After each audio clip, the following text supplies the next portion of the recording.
Meu nome é Vitória Schettini, sou autora e tutora do curso de Sociologia Faminas Muriaé e Faminas BH. Estamos aqui exatamente para interagir com vocês a respeito da primeira e a segunda unidade da Sociologia referente ao nosso material disponível no ambiente EAD.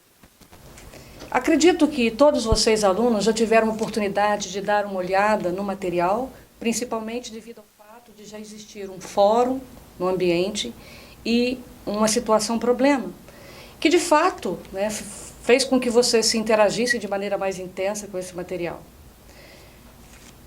No momento agora, nós estaremos enumerando os dois primeiros tópicos do material disponível. No primeiro tópico, nós abordaremos exatamente a sociologia enquanto ciência social, voltada principalmente para o entendimento da vivência humana de maneira mais ampla. Quando nós falamos em sociologia, é muito bom que relatemos a ideia de que a sociologia como ciência ela não se faz sozinha. Se a gente for perceber a relação da sociologia com a história, com a ciência política, com a antropologia, com a psicologia e diversos outros campos de conhecimento, nós vamos ver que ela se interage de maneira intensa. Ou seja, além de ser a sociologia um suporte para diversas ciências, ela também pega o suporte de algumas ciências para se interagir de maneira mais intensa. Então, na unidade 1 e na unidade 2, nós estaremos exatamente conversando um pouquinho com vocês a respeito da introdução da sociologia e a presença do Durkheim e o trabalho na vida do ser humano. Com relação ao conceito de sociologia, nós vamos observar que essa sociologia ela vem exatamente desde o século XIX, mas as primeiras formulações ou tentativa de explicação do entendimento do social, ele se dá muito antes disso. Bom que se diga também que a preocupação dos primeiros sociólogos é exatamente entender uma sociedade dividida, socialmente dividida. É tanto que ela nasce com um paralelo, vamos dizer assim, à própria Revolução Industrial. Mas se nós voltarmos, por exemplo, na própria Grécia Antiga, nós vamos perceber que ela também se faz presente e nós daqui a pouquinho vamos enumerar para vocês algumas características. Porém, resta a gente entender o seguinte, poxa, até que ponto um social ele é entendido de maneira mais intensa a partir do momento em que o homem analisa esse social. Existe um ditado que diz que o social só é entendido pelo social. Concordo plenamente. Mas, ao mesmo tempo, eu me pergunto, será possível entendermos sociedades afastadas de nós mesmos, através de análises técnicas, científicas, metodológicas? Eu diria que sim. Então, uma coisa que no primeiro momento de organização da ciência, da sociologia como ciência, nós observamos que há um interesse em observar, inclusive, as próprias organizações de animais, como a formiga, como a abelha, e a maneira deles se interagirem. Óbvio que esses princípios básicos são instrumentos de observação da própria organização humana. Porém, em alguns momentos, vem a seguinte pergunta, e aí serviria um pouquinho para a gente pensar a respeito da nossa realidade. Vocês acreditam que esse homem da atualidade, ele age em determinados momentos como se fosse animal? Será que essas observações dos primeiros sociólogos, eles não têm uma relação direta com as nossas ações? Quantas vezes nós agimos, talvez, como animais? Poderia citar aqui alguns exemplos. Atitudes humanas interagindo dinamicamente de forma intensa com alguns animais. Aliás, em determinados momentos, eu diria que o próprio animal é muito mais racional do que o próprio ser humano. Em quais sentidos? Como? Em que situações? Ou seja, quando é que nós agimos não como humanos e sim como animais? Nós percebemos que geralmente são situações na qual o próprio ser humano passa por algum tipo de dificuldade, algum tipo de pensamento contrário a uma realidade vivida por ele. Bom que pensemos nisso. Então, para que estudar sociologia e qual a sua aplicabilidade? Nós vamos perceber que essa aplicação social, ou do entendimento do social, ela se faz principalmente na nossa vivência humana. Acredito que todos vocês aí do outro lado da tela já tenham presenciado situações no qual é necessário um certo entendimento para que a gente interaja com mais facilidade, ou até mesmo que a gente separe de fato do próprio grupo. Observem vocês. Eu tenho certeza que dentro da sala de aula, né, no cotidiano, no dia a dia, vocês geralmente se interagem com pessoas que têm os mesmos hábitos, os mesmos costumes, ou até mesmo os mesmos interesses, né? A sociologia ela surge exatamente com a intenção de observar essas diferenças, que são às vezes mais gritantes e às vezes não tão gritantes. Mas é óbvio que a nossa tendência é procurarmos geralmente grupos na qual nós sentimos um pouco melhor, ou que a gente possa dialogar de uma forma mais intensa. Então nós vamos perceber que essa tentativa de explicação desse social, ele surge na Grécia. Até mesmo nos pré-socráticos, que o próprio, se não me engano, o material de vocês não elabora, mas se a gente for, por exemplo, ver o próprio Heráclito, o Heráclito, ele, como filósofo grego, ele já traz uma mudança humana a partir da ideia do vir a ser. O que nós somos e o que nós vamos ser. Ou o que nós éramos e o que nós somos agora. Se a gente caminhar um pouquinho mais, nós podemos entender aí a percepção do Sócrates. Sócrates, mais do que nunca, isso no século V, VI a.C., Sócrates, mais do que nunca, ele tenta entender esse social de maneira humana, né? O próprio conhece-te a ti mesmo. A ideia de resgatar do próprio humano aquilo que ele é. E, obviamente, que através do entendimento de si próprio, através do método introspectivo da maiêutica, é possível você entender melhor a si próprio e, obviamente, viver melhor em sociedade. É bom que se diga, né, que o indivíduo e sociedade, eles se interagem, eles não se separam nunca, né? Uma outra característica da Grécia Antiga, nós podemos citar aqui o Platão. O Platão, ao tentar entender a República Ateniense, né, vindo de uma família aristocrata e crítico da própria família aristocrata, nós podemos dizer que o Platão nada mais faz do que uma análise social política, na qual ele diz que a democracia ateniense não é uma democracia real, né? Ele vai fazer uma crítica à não participação da grande massa populacional. Observem que ele está preocupado exatamente com a questão humana e social. Poderíamos citar aí também o próprio mito da caverna, né? A própria dependência do ser humano em relação ao outro e a falta de conhecimento dessa realidade vivida, que eu poderia estar chamando aqui também de social. Se formos pegar o Aristóteles, numa perspectiva mais profunda, nós afirmamos que o Aristóteles é o mais profundo de todos eles, porque ele tenta observar essa sociedade através do conhecimento de objetos. Observem, né? Um objeto em si, ele é totalmente diferente do outro. Um sujeito em si, ele é diferente do outro sujeito. Então, na percepção dele, a essência, né, que faz com que a coisa seja realmente o que é o que move a vida social e humana na vida ou na procura do conhecimento daquele determinado momento grego, né? Caminhando um pouquinho mais, a gente pode aí perceber a tentativa do período medieval em observar essa sociedade baseado nos princípios teológicos, né, instituídos a partir da própria Igreja Católica, conhecimento de fé e razão, sendo voltado para a questão da existência divina, né, da confirmação e da presença de Deus na vida das pessoas e Deus sendo realmente um salvador. Aparecem aí dentro do entendimento dessa sociedade dois grandes filósofos, poderia citar mais, mas o próprio Santo Agostinho e Santo Tomás de Aquino, que exatamente vão tentar, através de análises profundas e voltando inclusive no próprio conhecimento aristotélico, analisar essa sociedade de uma maneira teológica.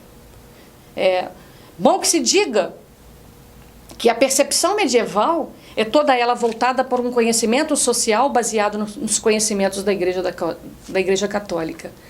Tanto que a hierarquia existente dentro da própria igreja imperava de forma intensa. Então, por exemplo, nem todos os padres eles tinham acesso a leituras de biblioteca, a livros disponíveis. Lembrem vocês que a invenção da gráfica, né, da impressora, ela é recente, do período moderno.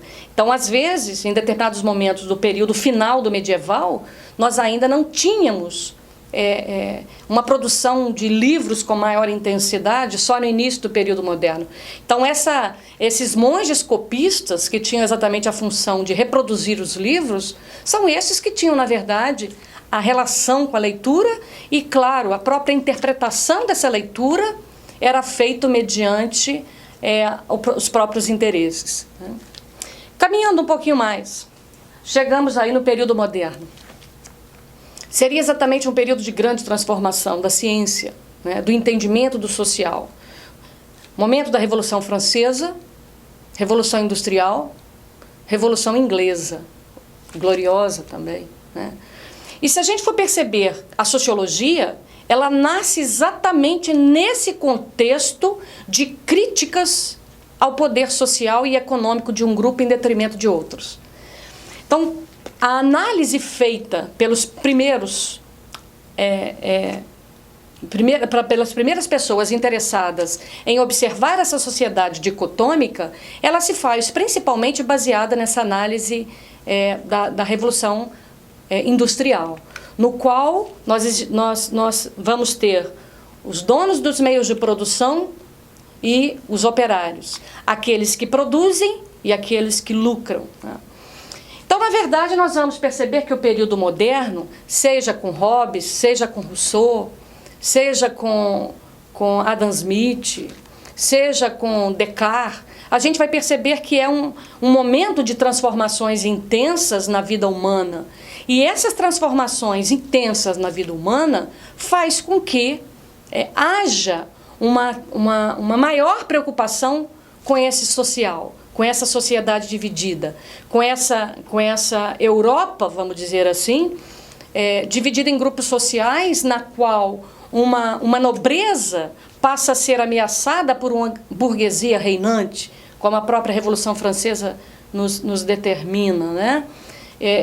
Uma Europa na qual o campo, né, a ruralidade, ela fica meio que de lado enquanto as cidades florescem. Mas, ao mesmo tempo, no momento em que as cidades florescem, com novas relações sociais, com uma dinâmica mais intensa do social, nós vamos ter alguns desacordos entre essa sociedade. E é exatamente no seio desses desacordos que a sociologia nasce. Exatamente uma tentativa de entendimento dos grupos, né, econômicos, políticos, sociais e culturais da Europa do primeiro momento.